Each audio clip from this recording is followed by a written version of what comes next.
Hype TV people! I'm getting knocked over by the cars, people. And it's late. It's late at night, but I've got my high-vis on, so I'm all right. This is our greenbelt development. So we've done some quite extensive works. We've done a 2-storey side extension here, and we've done a rear extension, single-storey extension at the back. So what's happened? So from the last video, quite a lot's happened because it's been a while. So we have started to dig out some trenches here and put some ducting in, which is this stuff here. Oh, the ducting, which is a great big empty pipe, and that goes all the way across here to this one, because this is for the electric gates.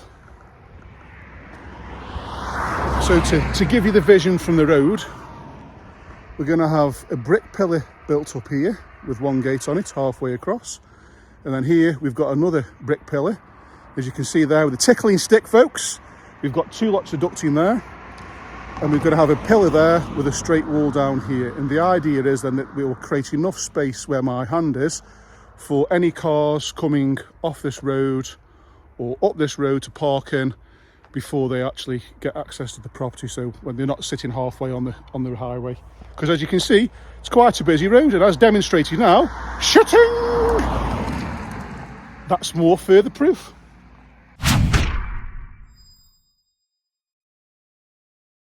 And moving on, so we've got lots and lots of hardcore we've put down here. So this is ready for the hard standing for the drive.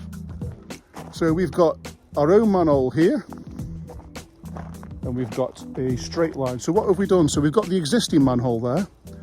So what we've done is we've dug down and exposed the mains pipe. We've put every time we've changed direction, we've put our own manhole in. So we've got plenty of rodding points. And if you look at this and take a straight line, so follow my finger, it goes right up there to the car and then goes back. And then this one here, we've got to change the direction. So this pipe that goes that way, this one goes that way down the side of the house. So it's like a fork, like a V. So this one here comes straight up, straight line, straight line, straight line. And then we've got a tap off there. So that's going to take the rainwater off the extension that we've done.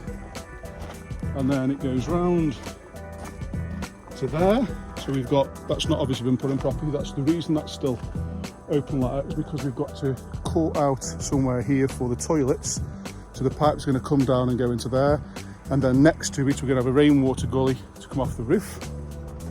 And then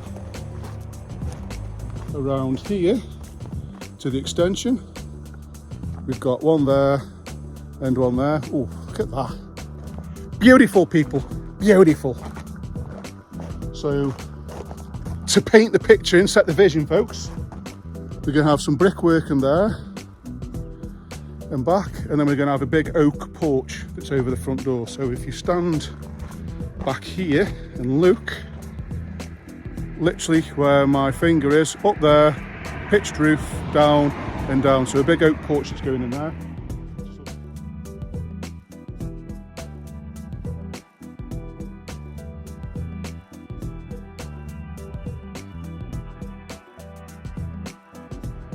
And then here we've got some more drains, as you can see. Again, we've left those because we've got to bring the toilet out of there. We've got some ducting, as you can see there, coming out. That's for the rest of the electrics. That's to go into the house, so we can run the pipes, so we can run the wires from the house to said gates behind me. Tickle, tickle. So inside, folks, inside we have a completely new screeded floor. Beautiful. Plasterboarding's going on. Awesome. Now I'm going to apologise if the screen starts getting a bit pixelated, but it's quite late at night now, so I'm losing a little bit of light. So I'm going to be quick on this one, folks. So this is the snug room, or the cinema room. So we've got a media wall behind us there. We're going to have a TV in there. We've got a big thing underneath there for like a speaker thing, and lights are going in there, and all fandangled stuff. But in essence, this room's almost ready for plastering. We have stairs, stairway to heaven, folks. Give it a tickle, woohoo! and then into the, shall we call it the study room downstairs. So as you can see, this one has been plasterboarded. There is a little bit of finishing off to do in here, so this one's 90% done. As you can see, all the floor's done, so all the underfloor heating's finished. It's all looking really, really good. So we've got, this is the utility room. So something else that we've done is in between all the floor joists, we've put a load of what I call itchy scratchy, but this is acoustic insulation. And the idea is, one, it keeps the heat into this room. So we've got a heated floor. Heat's going to come out the floor and rise up. If you don't have anything between your joists, then what can happen is the heat transfers quite easily through there, through the empty void, through the floorboards and into the room above, and then you get a really, really warm room upstairs, a bit cooler downstairs, so you get a difference in temperature. So if you're living here, if you're downstairs, you might want to put the heating on a bit more, but it's because the heat's actually been lost through the top of the floor. So this actually, when you're walking above it, keeps the noise down, so that's a good thing. So number one, shitting, keeps noise down. And two, it helps insulate this floor, which helps stop the heat going further up. So therefore this room is insulated as well. So every room then holds its own temperature. And what we've got here is on the old side of the building. So can I show you in here? Yes, I can. I can.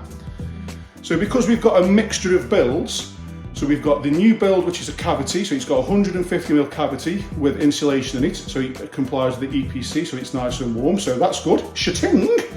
But on the old part, we've got a 9-inch wall, which means it's a solid brick construction, 9-inch. So all on there, all on the 9-inch wall, we have insulated plasterboard. Beautiful, folks! So this house will be really, really, really, really warm because it's had 150mm insulation in the floor. It's then got loft roll, acoustic wall in between the floor joists, and all the walls have insulated. So this is going to get a really high EPC, and the heating costs for this house, even though it's really big, are actually going to be really, really low. So it's a good house for that. And okay, we're in the kitchen. So we've got lots of progress in here. So as you can see, it's all been boarded out. The kitchen is, say, half or 50% fitted. So that's coming along quite nicely. I'm going to do you a separate video on this, folks, but what we've actually got is to speed this up. I'm going to do a complete video for this, as we've actually having these walls are going to be spray plastered, which means instead of using British gypsum, which is the make of the normal plaster, and putting it on there and putting gallons and gallons and gallons and gallons of water on the walls, and it takes a long time to dry out, and it's quite labour intensive, we're actually going to use a machine, which we have been using. So these walls here have actually been sprayed, and it's sprayed white. So that's the colour it is when it's dry. It's not a pink or a brown colour like plaster, it actually dries white. So it looks like it's already been painted. So it brings the thing on an awful lot more. And it's actually in a bag that's ready mixed. And as you can see here, here's the hopper for it. This machine here. Give it a tickle. But no more about that, because I'm going to do a specific video on it. So let's enjoy some wow factor and the fact that look at the size of this room. So we've obviously got media walls here for this room. Something else that I'm falling in love with, folks, and I think is really, really cool, is this above my head. So can you see this track that goes there all the way around, all the way around? So there's a complete square, as you can see there, goes along. And this stuff is actually the lighting. So the lighting is inside this channel. So what we do is we cut some of the plasterboard out in neatly, and then we bed this channel inside the ceiling. Then we plaster it, and then that becomes flush. And then what we do is we put LED strip lights all the way around there and put a diffuser over the top, and that is the lighting. So the lighting is literally 100% flush with the ceiling. So when you're stood back here and you got to envisage that it's all white, you won't actually see any lights. It's going to be a thing of beauty, folks. I'm loving the idea of this. First time we've done it, so it's a bit of a learning curve, but as you can see, following the tickling stick, it goes round there, across there, down, back, and across here. And that's going to go in the majority of these rooms. So it's going to be low energy, So running costs are going to be low. So shitting, it's about money saving. And 2, it's going to add quite a bit of wow factor. But let's just take a moment and appreciate the sheer beauty and size of this, what we've created. So there you can see that part is from this beam here, that part is a bit of an extension. And then where we've got this beam was the original house as well. All that is the rear extension, which is taking into account them views. And we've got 2 big bifold doors, and those doors actually open. So this door opens that way, and this door opens that way. So it really opens out and gives you wow factor. Right then, folks, it's race against time. I feel like Annika Rice now, without the helicopter and the lovely long legs and blonde hair. So what's happening up here, John? So I'm not sure if you can see here. I think you can just slightly. What we've done is we've removed some of the ceiling joists here and created what's called a vaulted ceiling. So the shape of the ceiling, that gives you an idea. Instead of it going all the way across like that, we've actually vaulted it, which means we've taken it higher up and come across, so it's going to be really high, so we can have some form of low dangly light above the stairwell for some wow factor. We've got huge tiles on site, the bath, got some hardy backboard there. So this room's obviously completely ready for plastering. Running out of time, folks, it's getting darker and darker and darker. We've got this room, again, one of the bedrooms at the front of the house. 2 windows, completely ready for plastering. Beautiful, folks, beautiful. And we've got a middle bedroom here. Beautiful. And then last but not least, we have, again, vaulted ceilings now for the master bedroom. So this goes up here, then it goes off at an angle and comes across. So it's really, really, really high. We've got some windows stroke doors going outside there. And then into here, we have the ensuite. Ooh.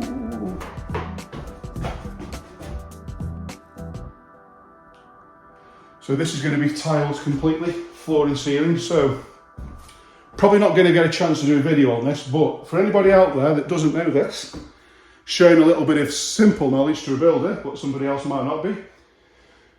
If you're on a suspended floor or a timber floor upstairs and want to do tiles on the floor, although it's not a good idea for maintenance issues, so if there's any maintenance, you've got to pull the ceiling down from underneath, or you've got to rip the floor up, which you don't want to do. But if you're quite confident in your skills with regards to plumbing and you're insistent on having a bit of finish, what we're going to do is we've bedded this down on the floor joists. So this is a shower tray that can be tiled on top of. And then over the top of the floorboards, what you do is to stop the expansion is you put something called hardy backboards or like a cement board. So you overboard all the floor everywhere with this hardy backboard, and then you tile on top of it. And that will take out any expansion and contraction, which stops the tiles from what we call popping. So it stops the movement. So what's a hardy backboard, John? It's one of these. You can get a number of different thicknesses, but it's literally this. So this one's 12mm thick. It's a board of yay size, and you literally just screw that over the top of the floorboards, up to the shower tray, and then you tile the floor, and that will stop any expansion and also create a bit more of a waterproof base. And on that note, folks, I'm going to go because it's getting dark. That's it for me, folks. Big love. Mwah.